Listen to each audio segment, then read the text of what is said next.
Hello friends, অন্তিমপল্লী ছাদ বাগানে আপনাদের সবাইকে স্বাগত। আর আজকে যারা নতুন বাগান করতে চাইছেন, একদম নতুন ছাদ বাগানে বা নিচের গার্ডেন করতে চাইছেন, তাদের জন্য নিয়ে এসেছি আমি কিছু টিপস।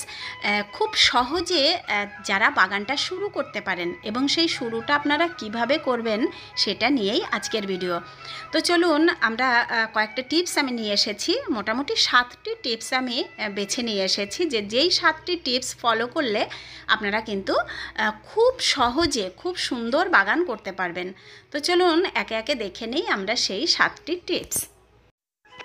তো চলুন আজকে আমাদের গার্ডেন ট্যুর করতে করতেই আপনাদের টিপসগুলো বলি। যারা একদম আমার নতুন বন্ধুরা আছেন, আমার গার্ডেন এখনও দেখেননি, তারা আমার গার্ডেনটা একটু দেখেও নেবেন, আর পুরনো বন্ধুরাও দেখে নেবেন কোথায় কি হচ্ছে।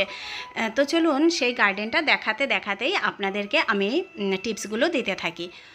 তো প্রথমেই আমি যেটা রেখেছি সেটা হচ্ছে অল্প গাছ নিয়ে প্রথম আপনারা বাগানটা শুরু করবেন। যদি অনেক গাছ প্রথমেই আপনারা বসিয়ে দেন তাহলে কিন্তু কোনো গাছেরই কেয়ার ঠিকঠাক হবে না। সেই ক্ষেত্রে আপনার গাছ ভালো হবে না, আপনি গাছ করার ইন্টারেস্ট হারিয়ে ফেলবেন। প্রথম দেখতে হবে যেন ভালো হয়, যাই আমি বসাবো এমন ধরনের গাছ আপনাকে বসাতে হবে যেগুলো হবে আর খুব সহজে হবে। সেই প্রসঙ্গে আমি পরে আসছি আপনারা কী ধরনের গাছ বসাতে পারেন। তো প্রথম টিপস হচ্ছে আপনারা অল্প করে গাছ নিয়ে শুরু করবেন, যাতে তার কেয়ারটা ভালো মতো হয় আর গাছটা ভালো হবে, আপনার ইন্টারেস্ট আরও বাড়বে। এবার 2 নম্বরে আসি, যে আপনি যে গাছ করবেন কি পাত্রে বসাবেন। যদি আপনার কাছে কিছুই না থাকে তাহলে সেক্ষেত্রে আপনাকে প্রথমে ঘরোয়া জিনিসগুলো দিয়েই বসাতে হবে গাছ। যেমন দেখবেন আমার গার্ডেনে বিভিন্ন সময়ে আমি কিন্তু দেখিয়েছি যে বাড়ির আমাদের ওয়েস্টেজ জিনিস কি করে আমরা বেড বানাতে পারি। সেই ক্ষেত্রে যেটা সবার ঘরে কমন থাকে সেটা হচ্ছে বস্তা। আমাদের এই যে চালের বস্তা, বিভিন্ন টাইপের বস্তা, যেটা আমরা খুব সহজে কালেক্ট করতে পারি যদি আমাদের ঘরে নাও থাকে। তো সেই বস্তা গ্রো ব্যাগ বানিয়ে একটু, যারা একদম দেখেননি নতুন আছেন, একটু পিছিয়ে গেলেই দেখতে পাবেন আমি বস্তা দিয়ে কি সুন্দর সুন্দর গ্রো ব্যাগ বানিয়েছি। আমরা যে 12 ইঞ্চির গ্রো ব্যাগগুলো অনলাইন থেকে কিনছি সেই রকমই কিন্তু 12 ইঞ্চির গ্রো ব্যাগ এরকমভাবে তৈরি করা যায় ঘরেই, আর খুব সুন্দর তৈরি হয়। সেটা কোনো অংশে আপনার ওই গ্রো ব্যাগের থেকে কম হবে না। কিন্তু সেক্ষেত্রে একটা প্রবলেম আছে, এই গ্রো ব্যাগটা কিন্তু 1 বছরের বেশি যাবে না, কারণ এই যে প্লাস্টিকের যে বস্তার গ্রো ব্যাগগুলো 1 বছর থাকার কারণে ওগুলো নষ্ট হয়ে যায়। কিন্তু তবুও আমি বলবো যে আপনারা করবেন, কারণ 1 বছরে কিন্তু আপনি অন্তত 3 বার সবজি ওখানে করতে পারবেন। 1 বছর পর ওটা আপনি আবার চেঞ্জ করে দিন, কোনো অসুবিধা নেই। তো এইভাবে মাছের পেটি কালেক্ট করে সেখানে করতে পারেন, খুব ভালো গাছ হয়। আর টবে যদি ফুল গাছ, তো টবে করতেই পারেন। তাছাড়া আমি তো গত বছর একদম নর্মাল যে আমাদের ঘরে আসে প্লাস্টিকগুলো, সেই প্লাস্টিকেও গাছ করেছিলাম। আর আমার যারা বন্ধুরা আছেন তারাও জানেন যে কি ভালো গাঁদা ফুল গাছ হয়েছিল। তো পট কোনো বিষয় নয়, আপনার যদি বাগান করার ইচ্ছা থাকে পটের ব্যবস্থা তো হয়েই যাবে। এবার 3 নম্বর হচ্ছে মাটি। আপনার ব্যাগ তো পট হলো, এবার মাটি আপনি কোথার থেকে কালেক্ট করবেন। মাটিটা আপনার আশেপাশে যেখান থেকে যেমন সুবিধা আপনি মাটিটা কালেক্ট করে নিলেন। তারপর গোবর সারে করবেন, গোবর সারটাও নিয়ে নেবেন। আর যদি আপনার পক্ষে সম্ভব হয় কোকোপিট, যেমন আমি লোকাল নার্সারি থেকে নিই, আপনারা অনলাইনেও কোকোপিট পেয়ে যাবেন। 1 কিলো কোকোপিট ভেজালে কিন্তু বেশ অনেকটা পরিমাণে হয়।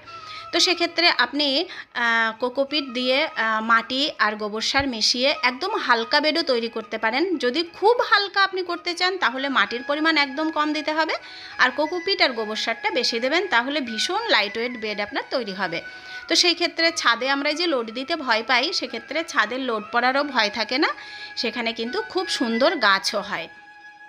তো ওইভাবে লাইটওয়েট বেড তৈরি করে আপনারা মাটি তৈরি করতে পারেন। আর একবার যখন আপনারা গার্ডেন করতে শুরু করবেন, পরবর্তীতে কিন্তু একদমই মাটির আর অভাব হয় না। আমাদের গার্ডেন ওয়েস্ট যা হয় তাই দিয়েই কিন্তু প্রচুর মাটি আমরা ছাদেই তৈরি করে নিতে পারি, এবং কিচেন ওয়েস্ট, গার্ডেন ওয়েস্ট এগুলো দিয়ে খুব উন্নত মানের মাটি আমরা ছাদেই তৈরি করছি।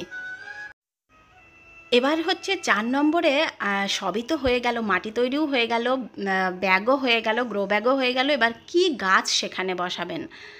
আমি সাজেস্ট করব, যদি সবজি আপনার ভালো লাগে তাহলে অবশ্যই সবজি গাছ করুন, কারণ সবজি কিন্তু খুব সহজে হয়, শুধু মাটি কোকোপিট গোবর সারে মাটিটা তৈরি করে নিন।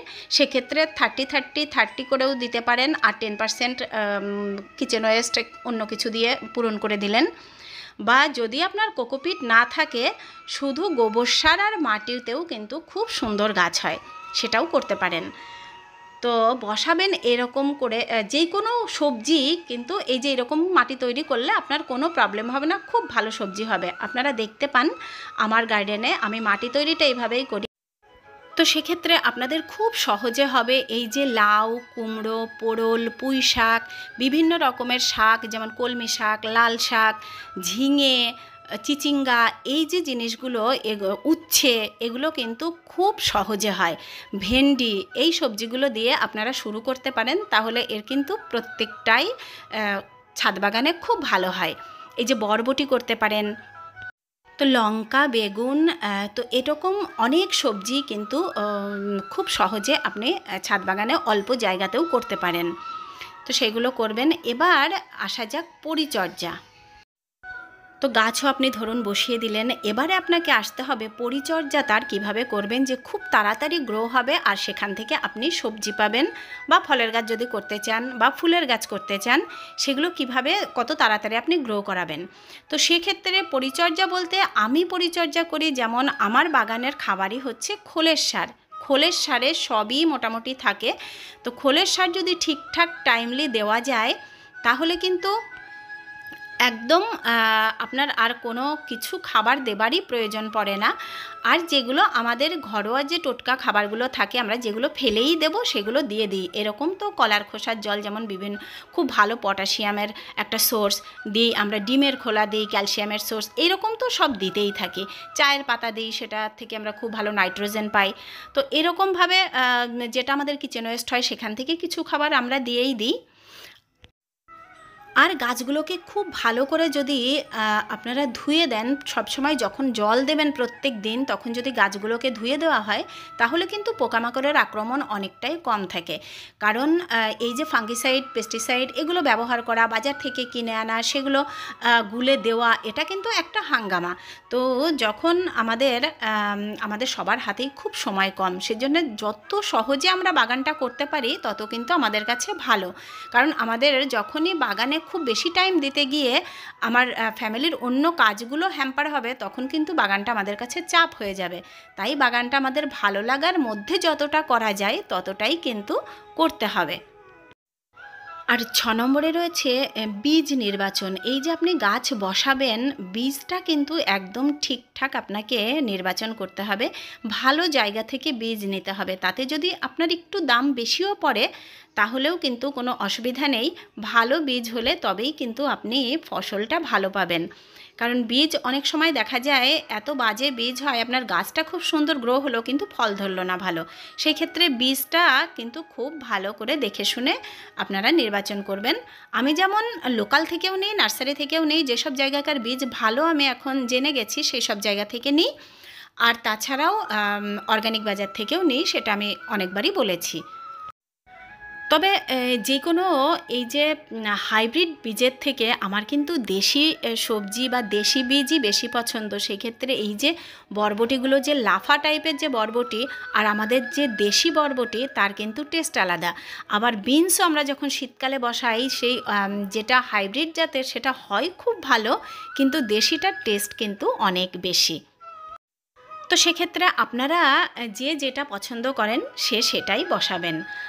আর 7 নম্বরে রয়েছে রেগুলারিটি মেনটেন।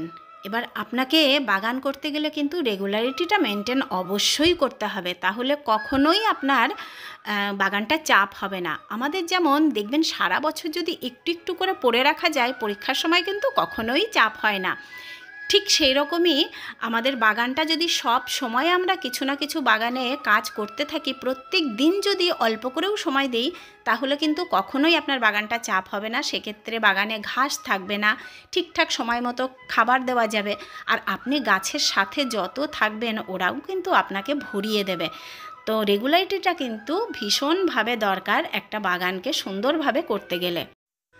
তো আশা করছি যারা একদম নতুন গার্ডেন শুরু করতে চাইছেন এইভাবে শুরু করলে আপনাদের বাগানের প্রতি ইন্টারেস্ট একদম অটুট থাকবে আর আপনারা খুব সুন্দর বাগান করতে পারবেন। আর এতক্ষণ যে এই যে গার্ডেন ট্যুরে আমার যে বাগানটা আপনারা দেখলেন, আমি কিন্তু অনেক বছর ধরে বাগানের সাথে আছি। আমার বাগানও প্রথম দিকে কিন্তু এত গাছ ছিল না, এত জিনিস আমিও করতে পারতাম না। তো আস্তে আস্তে আমার গার্ডেন এখন একদম গাছে গাছে ভর্তি হয়ে গেছে। আর এইসব টিপস মেনে চললে আপনাদের গার্ডেন আমার গার্ডেনের থেকে আরও অনেক বেশি সুন্দর হবে।